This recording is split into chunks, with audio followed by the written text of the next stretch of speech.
Ay, ay, pakibigay kay Hilo. Magandang hapon po at may pag-usapan tayo ngayon. Ito po si Toto Tirador. Ang ating pag-usapan po ay ito pa lang si Sara Diskaya na bilyonaryo dahil sa baha ay siyang reyna ng baha ngayon ay nakipagkutsaba pala to sa congresswoman at sa representative ng Iloilo na si congressman o congresswoman o representative Jam Barunda. Nagtataka kasi, nagreklamo yung mayor ng Iloilo City. Pati yung tatay niya dati na mayor na si Jerry Treñas at yung anak niya ngayon na si pangalan Raisa Treñas ay nagreklamo sila at hindi nila alam yung mga flood control projects ni Sara Diskaya doon sa Iloilo City. Alam mo, saan ka makakita? Flood control projects na walang address. At tinuturo pa na yung mga flood control project na yun ang naging dahilan kung bakit lalong bumaha. So ito po, pakinggan po natin at yan po ang reklamo ngayon ni Mayor ng Iloilo City. Ang mayor na yan si Mayor Triñas na babae, anak ng dating mayor. Ito po, pakinggan po natin siya. At sa kanya natin makikita sa bunganga niya magaling. Pati yung mga sapa na maliit, pinalitan para gagawing bicycle lane, anong klase? Mga esplanade ninyo, akala nyo maganda yan ha. O ito po, pakinggan natin si Mayor Triñas. Thank you very much, Mayor. At alam nyo kasi marami ho talagang gusto rin makuha ang panig ninyo kasi 'di ba tuloy-tuloy yung mga reports supposedly dun sa advice sa amin halos 4 billion pesos worth of flood control projects diyan. Akala ko 1 billion lang. Umabot ba ng 4 billion? Titingnan natin. Actually, dalawa yung nasa listahan no na Pangulong Marcos yung top 15. Actually, nasa top 5 pa sila naggawa ng flood control projects dyan. At yung iba, hindi raw natapos. Okay Ang dalawa na binamagit yung Alpha and Omega Construction at saka yung St. Timothy Construction na parehong pag-aari ni Sara Diskaya. Tapos yung iba naman daw, nawawala. Ano ba talaga ho ang sitwasyon ngayon dyan? At talaga ho bang malaki epekto sa inyo nitong huli, yung pagbaha dyan, Mayor? Yes. Danny, last Bagyo Krising, Dante at Emong, matindi yung epekto ng ng bagyong na pumasok dito no last July.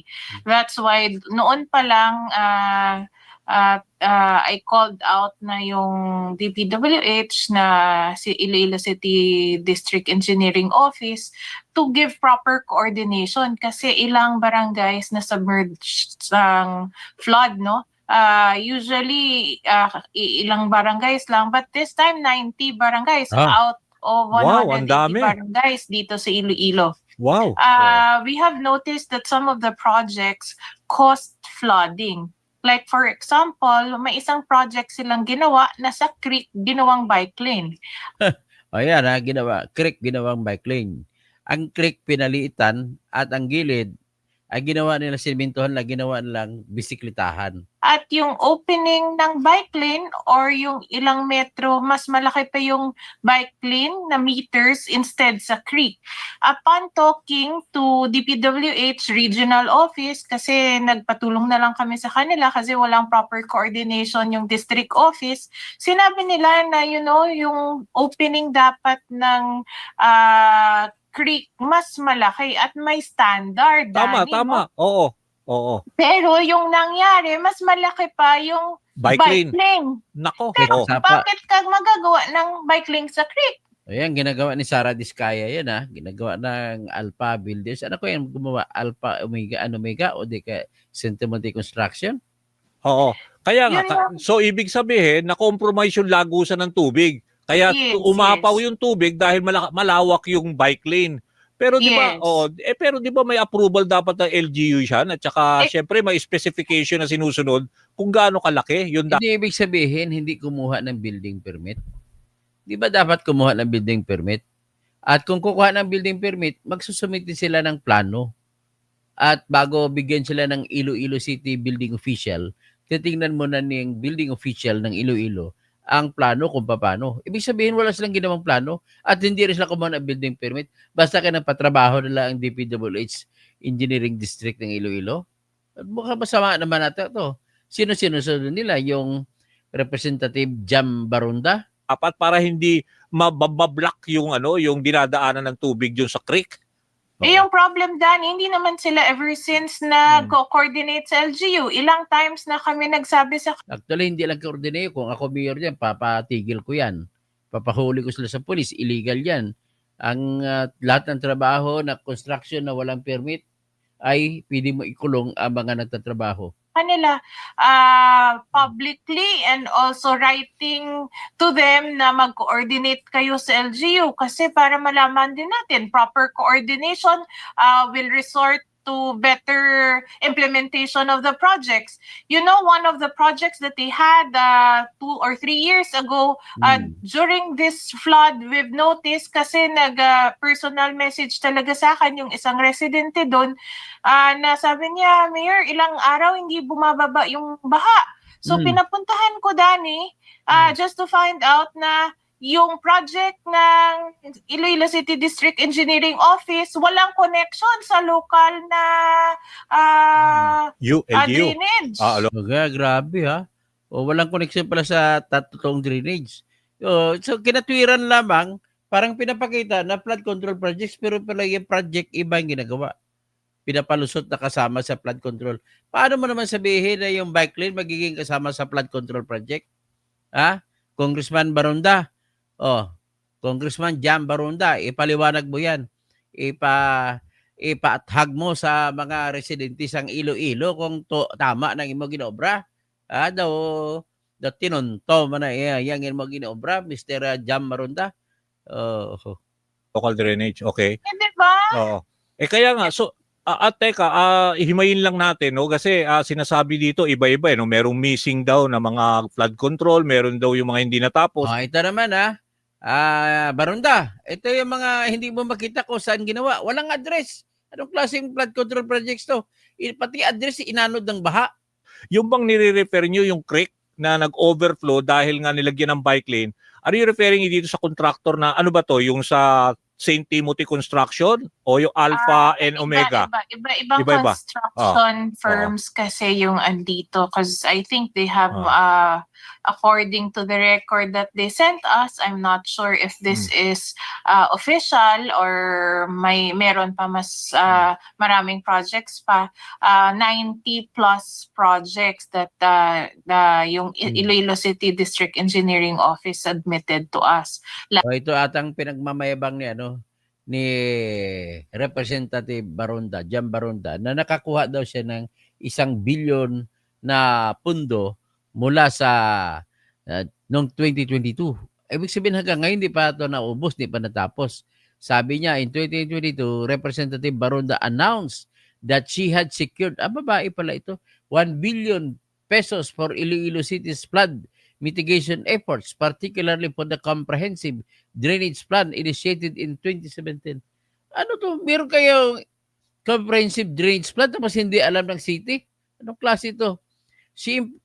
Barunda emphasized the need to prepare drainage systems alongside housing and infrastructure development, saying, hindi pwede nga puro lang build, nga wala gina-preparahan ang drainage. Yan ang sabi niya.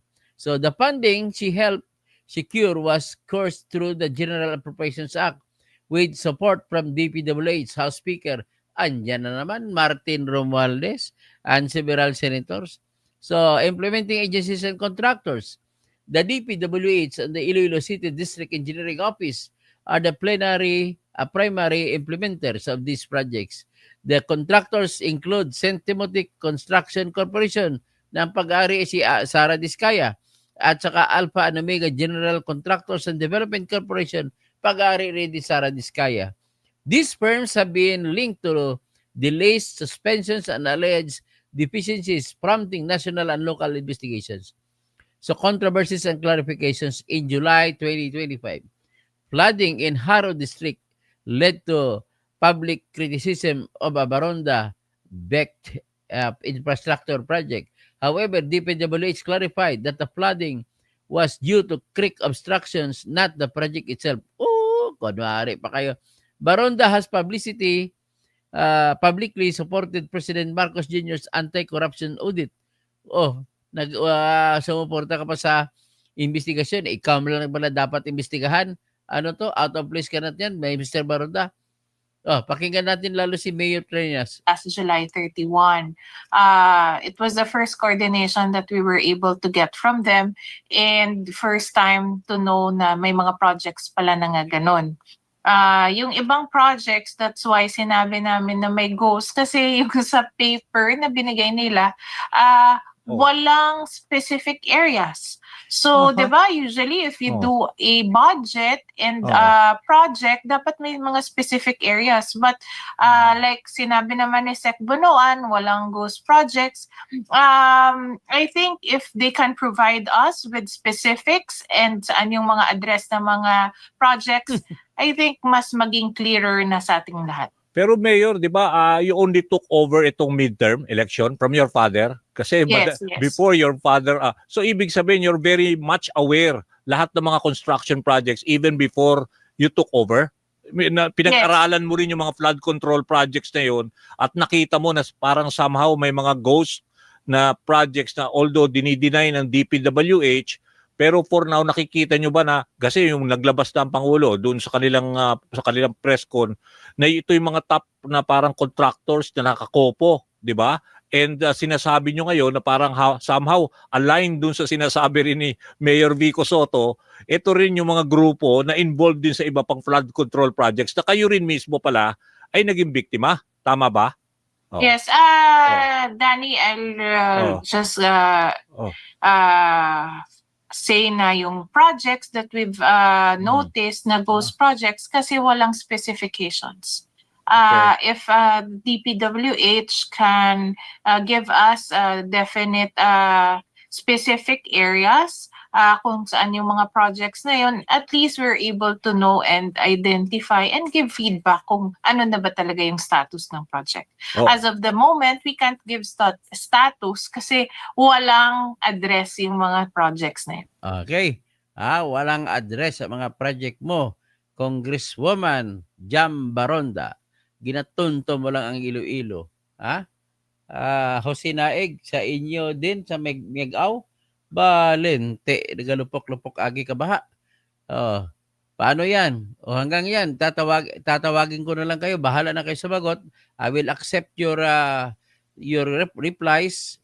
Papadala kayo ng video, ipi-play din natin ang inyong sagot. So si Casyong Provinciano, Idol Toto Tirador, Birahigid, dapat tingnan muna ang City Development Plan. Dapat nga eh. Anong klase nagkaroon ng plano tapos hindi alam ng mayor, ng city mayor? Anong klase ito? Hoy! Hanin ka na dira! Jam Baronda! Kakurakot gitara sa imong at bayi ka.